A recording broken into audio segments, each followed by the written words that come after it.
Hello friends, इससे पहले की वीडियोस में हमने एक बेसिक आइडिया लिया था इंडियन कॉन्स्टिट्यूशन से रिलेटेड कि इंडियन कॉन्स्टिट्यूशन होता क्या है। ठीक है, इंडियन कॉन्स्टिट्यूशन ही हमने कॉन्स्टिट्यूशन को समझा था कि कॉन्स्टिट्यूशन क्या होता है। इस वीडियो में हम इसको पढ़ेंगे, ठीक है, और why does a country need a constitution इसको देखेंगे, ठीक है, क्यों ज़रूरत पड़ी, तो इस चीज़ को समझते हैं। तो जैसे कि आप लोग जानते हैं कि हमारी ज़्यादातर कंट्रीज़ जो हैं उनके पास क्या आज कॉन्स्टिट्यूशन है, ठीक है, जितनी भी डेमोक्रेटिक कंट्रीज़ हैं सबके पास कॉन्स्टिट्यूशन है। तो कॉन्स्टिट्यूशन एक सेवरल पर्पस के लिए होता है। सबसे पहला इंपॉर्टेंट फंक्शन ये है कि कॉन्स्टिट्यूशन का ये बताता है कि एक बेसिक आइडिया रहता है काइंड ऑफ कंट्री की, वो कंट्री किस तरीके से होगी, क्या होगी, और उसके जो सिटीजन होंगे कैसे होंगे, और किस तरीके से वो रहना उसमें पसंद करेंगे, उनकी क्या क्या रिस्पॉन्सिबिलिटी होंगी, क्या राइट्स होंगे, ठीक है, ये सारी चीज़ें। और ये कॉन्स्टिट्यूशन हमें ये बताता है कि उसकी फंडामेंटल नेचर क्या होगा सोसाइटी का। ओके, तो अब यहाँ पर एक चीज़ ये देखते हैं। देखिए 1934 में क्या हुआ, जो इंडियन कांग्रेस थी उन्हें मेट करा, डिमांड करी किसकी, कॉन्स्टिट्यूएंट असेंबली की। ठीक है, कॉन्स्टिट्यूएंट असेंबली ये वही असेंबली है जो क्या है हमारी कॉन्स्टिट्यूशन को बनाएगी, ठीक है, कॉन्स्टिट्यूशन का निर्माण करेगी। तो यहाँ पर क्या हुआ, अब देखिए बिटवीन 1946 और नवंबर 1949 में क्या हुआ, जो कॉन्स्टिट्यूएंट असेंबली थी उसने ड्राफ्ट करा कॉन्स्टिट्यूशन किसका, इंडिया का। ठीक है, ये हमारा कॉन्स्टिट्यूशन 1946 से लेकर 1949 के बीच में तैयार हुआ है। तो अगर देखा जाए तो उसको कितना टाइम लगा ये मैंने आपको बता दिया था, कमेंट करके मुझे बताइए। तो देखिए जो हमारा कॉन्स्टिट्यूशन था वो तैयार हो गया था हमारा बनकर 26 नवंबर 1949 को। ओके, लेकिन उसको फिर भी उस दिन लागू नहीं किया गया था।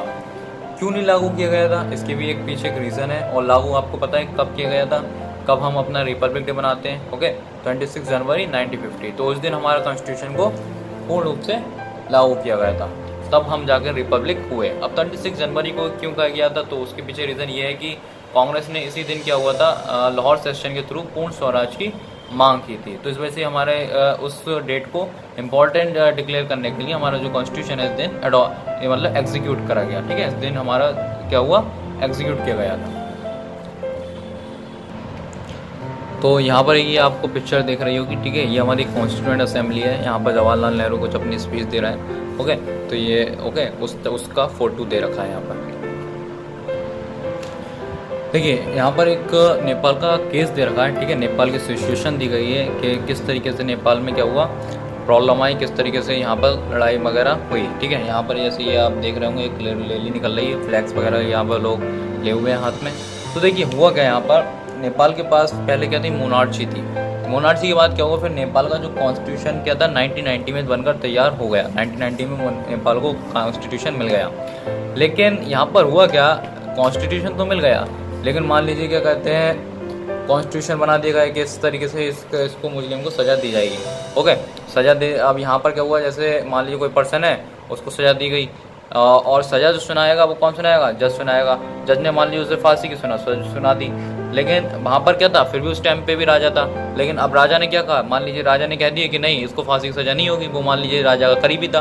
ठीक है, तो क्या हुआ, फिर जज को भी उसकी बात मानना पड़ती, तो उसको फिर छोड़ना पड़ेगा।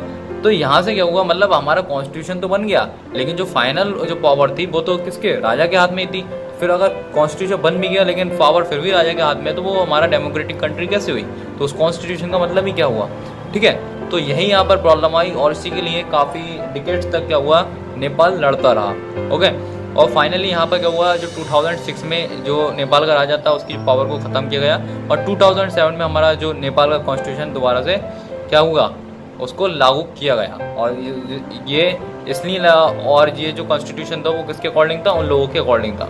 अब यहाँ पर क्या था, देखिए यहाँ पर लिखा the reason that they do not want to continue with the previous constitution, कि मतलब वो रीज़न जिसकी वजह से ये नहीं चाहते थे कि प्रीवियस कॉन्स्टिट्यूशन के साथ कंटिन्यू करना। क्यों, क्योंकि रिफ्लेक्ट करता था आइडियाज़ किसके, कंट्री के, that they want Nepal to be, क्योंकि वो जो कंट्री थी इससे पहले का जो कॉन्स्टिट्यूशन था और जो लोग थे, तो वो उनकी वो ये नहीं चाहते थे कि किस तरीके से कंट्री को रिप्रेजेंट करा जाए। ओके, तो क्योंकि अब यहाँ पर जो लोग क्या थे, चाहते थे कि कॉन्स्टिट्यूशन इस तरीके से हो, उनके अकॉर्डिंग हो। लेकिन यहाँ पर क्या था, कॉन्स्टिट्यूशन के अकॉर्डिंग तो था नहीं, कंट्री उनके अकॉर्डिंग तो चल नहीं रही, तो इस वजह से डेमोक्रेटिक कंट्री थी नहीं वहाँ पर। तो इस वजह से वो प्रीवियस कॉन्स्टिट्यूशन के साथ तैयार नहीं थे कि इसको अडॉप्ट करने के लिए, और फिर उन्होंने इस तरीके से अपना न्यू कॉन्स्टिट्यूशन बनाया। तो उम्मीद करता हूँ ये आपको पसंद आया होगा। इसके आगे का हम देखते हैं नेक्स्ट वीडियो में।